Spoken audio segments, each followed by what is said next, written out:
আপনি বলেন আমাদের ভাইরা আক্রমণের শিকার হয়েছে গুটি কয়েক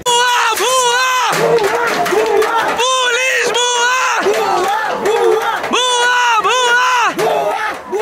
পুলিশ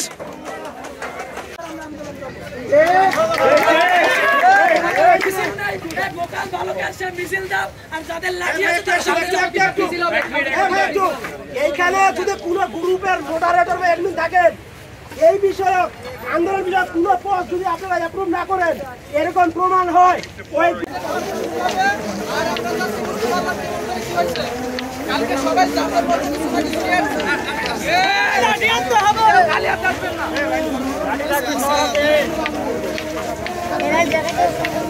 তোমরা বেরো